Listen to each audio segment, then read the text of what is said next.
ویسے میں آج اخبار پڑھتا رہا اور سوشل میڈیا ویدا رہا، میں کوئی نہ کسی مولوی دا بیان نظر آیا ہے، نہ کسی پیر دا، نہ کسی آستانہ عالیہ دا، نہ کسی حکمران دا۔ ایک جنا بولے آئے سعد رضوی جوان ہو کے جنا قرآن دے حق وچ بولے آئے تے مزہ آ گئے۔ اللہ اس دی جوانی سلامت رکھے۔ اے کاش ہر جوان دا جذبہ ہو جاوے۔ اچھا میں حیران اس گلتے ہیں کہ جس اسمبلی کے لوگ بیٹھے، میں ویسے زیارت کیتی ہوئی ہے، میں قومی اسمبلی دی زیارت تو مشرف ہویا ہوئے، میں ویکھی ہوئی اتے قرآن لکھے ہوئے، گول عمارت اتے قرآن لکھے ہوئے، یہ سارے باندھے قرآن دے سائے تلے ہیں۔ افسوس اس گل دا ہے کہ قرآن دے سائے تلے بے کے بھی قرآن دی گل نہیں کر دے، یا امریکہ دی گل ہو رہی ہے، یا اتے یورپ دی گل ہو رہی ہے، یا اتے غیر مسلمان دے مفادات دا تحفظ۔ قرآن دی گل کوئی نہیں۔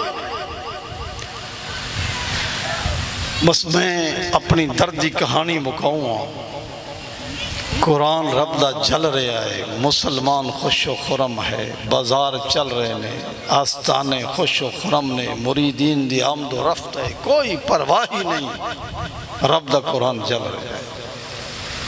پیر خانے آباد نے، محفلہ آباد نے، میخانے آباد نے، رب دا قرآن جل رہا ہے۔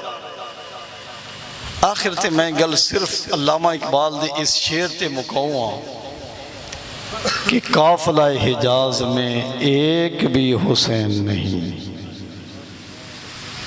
قافلہ حجاز اس امت نو پھر ضرورت ہے کسی حسین دی، جڑا بے سر و سامان ہو کے نکلے اور قرآن نو سینے نہ لا کے قرآن نو انج بچائے کہ یزیدیت دا نام مٹ جائے اور حسینیت تے قرآن لازم ملزوم ہو کے قیامت تک اکٹھے۔ قافلہ حجاز میں ایک بھی حسین نہیں، گرچہ ہے تابدار ابھی گیسوئے دجلہ و فرات۔ دریا چل رہے ہیں، ترس رہے ہیں، کاش کوئی جنہ ہو بھی ہوئے۔ ایتے سارے پین والے نے ایک او جنہ بھی آج جس دی پیاس نو دریا پہ ترستے نے، گرچہ ہے تابدار ابھی گیسوئے دجلہ و فرات۔ قافلہ حسین میں، قافلہ حجاز میں ایک بھی حسین نہیں۔ او حسینی بنو، جذبہ حسینی پیدا کرن دا وقت ہے، قرآن نال کھڑے ہومن دا وقت ہے۔